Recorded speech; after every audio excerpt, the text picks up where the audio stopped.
ডেকে বলে সাবে ওগো আমার মাথাটা স্বামী গো, আপনি উটনির সামনে দিকে চাপবেন, আমার বেটা মোহাম্মদ উটনির মাঝখানে দেব, আমি যেন পিছনে বসবো। যেমনই বসেছে উটনি কোনো মতনই আগে চলে না, উটনি আগে চলে না। উটনিকে এত মারা মারে উটনি কিন্তু আগে চলে না। বাবারা এত মারে উটনি আগে যেন চলে না। মা হালেমা তো সাদিয়া স্বামী যেন পিছনে বসলো, মা হালেমা সামনে বসলো। উটনি চলে না চলে না চলে না, এত জোরে জোরে উটনিকে মারে চলে না। গায়ে থেকে আওয়াজ আসতেছে হালেমা। উটনির ড্রাইভার যদি পিছনে থাকে উটনি কোনো মতনই চলবে না। ড্রাইভারকে আগে বসাও তারপরে যেন উটনি চলবে। বাবা বাসের ড্রাইভারকে যদি পিছনে লাফিয়ে বসে উটনি চলবে চলবে? বাসের ড্রাইভার আগে হয়েছে আমি গাড়ি চালাই, তুমি মাঝে মাঝে গাড়িটা ছেড়ে থামিয়ে দিছো, আর মালদা যেতে হবে 25 মিনিট, তুমি থামাচ্ছো কেন? আর তুমি যদি চালাতে পারো বাবা উল্টে যে আচার খাবে গলিতে ঢুকাতে ঠিক নেই, ঠিক কিনা? মা হালেমা তো সাদিয়া যেন চিন্তা ভাবনায় পড়ে গেল। যেন উটনি ড্রাইভার আছে যেমনই আমার বিশ্ব রাসূলকে সামনে দিয়েছে আল্লাহর ওয়াদার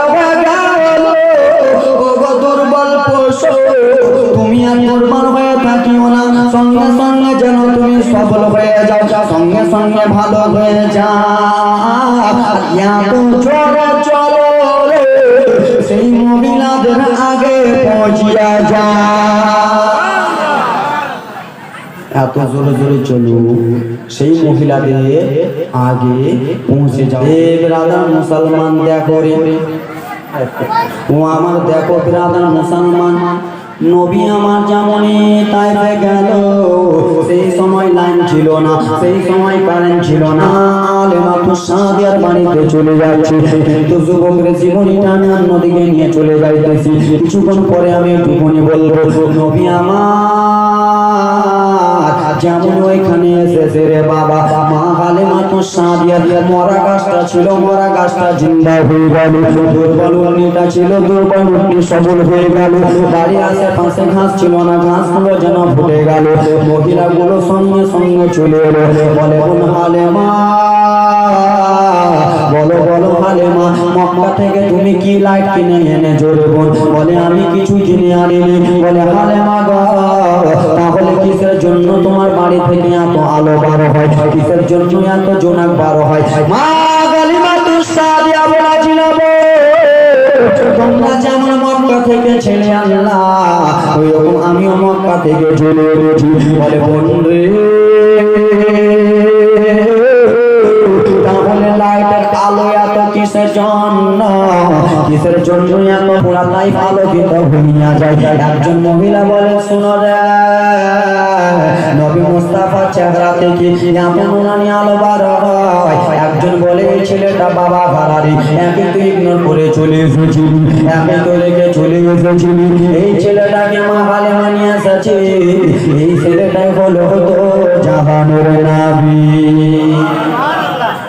জীবনী কিন্তু অনেকখানি একদিন সম্ভব। এবার দেখো বাবারে আস্তে আস্তে আমার নবী মুস্তাফা দায় হালিমার বাড়িতে বড় হবে। একদিন দেখো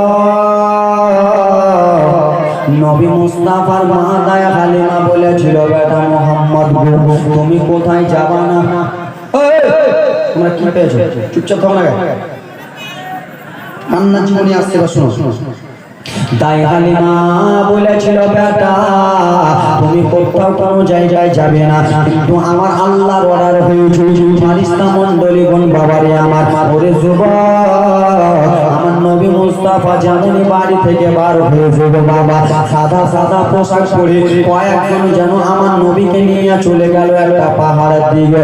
নবীকে যেমনই নিয়ে গেছে পাহাড়ে মা হালিমা বলেছিল বেটা তুমি যেন কোথাও যাবা না, লাল যেন সাদা সাদা পোশাক নবীকে আমার নিয়ে চলে গেল পাহাড়ে।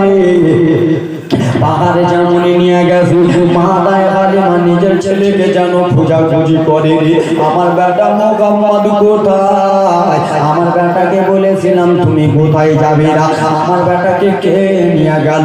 মা হালেমা যেন পাগল পাড়া হয়ে গেল, আমার মোহাম্মদ কোথায় আছে। মা আমেনা যেন, মা হালেমা তো সাদিয়া যেন খোঁজাখুঁজি করে রে বাবা। মোহাম্মদকে যেন সাদা সাদা পোশাক পরে কয়েকজন যেন মাঠে নিয়ে চলে গেছে। মাঠে নিয়ে যেয়ে আমার নবী মুস্তাফার জামাটা খুলে দিল গো। নবী মুস্তাফার জামা খুলে গেঞ্জি মোবারক খুলে দিল।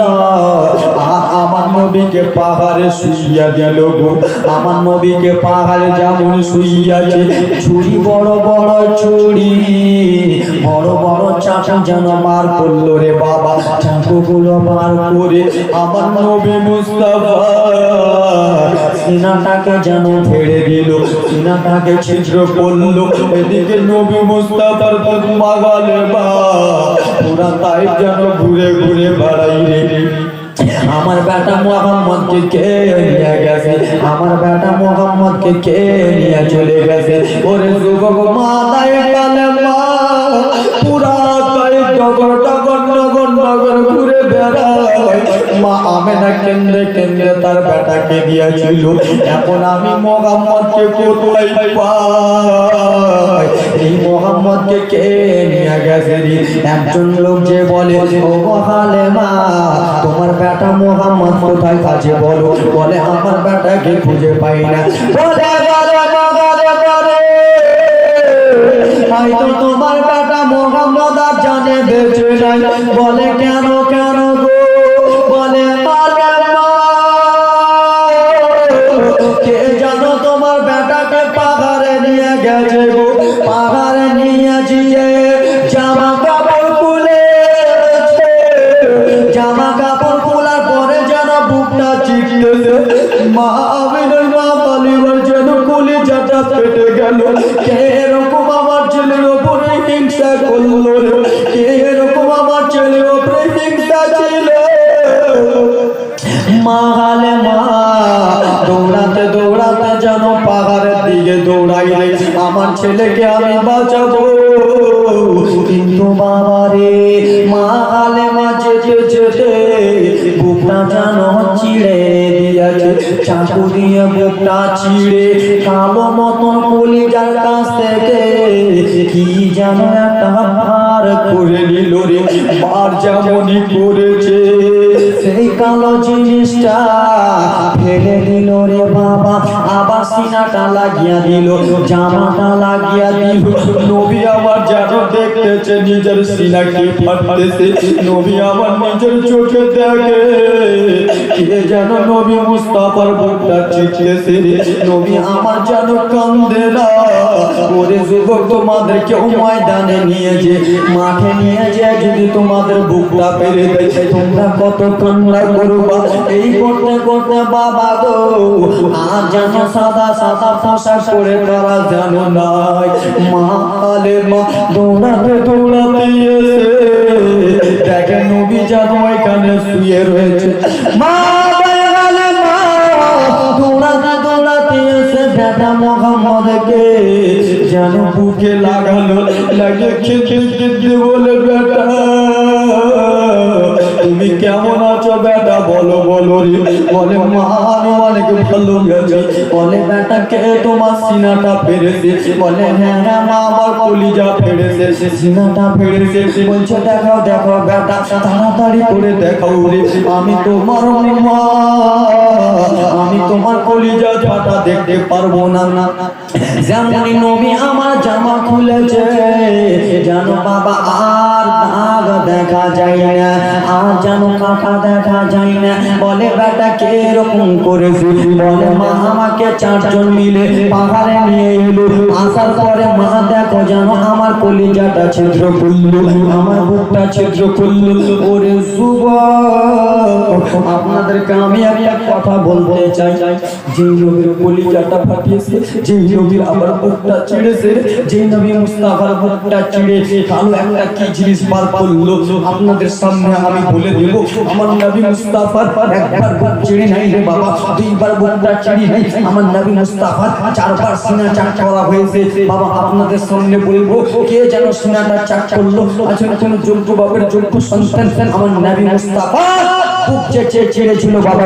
আমার নবী মুস্তাফার এক ফোঁটা চোখের জল কে ওসিলাই আমার নবী মুস্তাফার বুকটা ছেড়া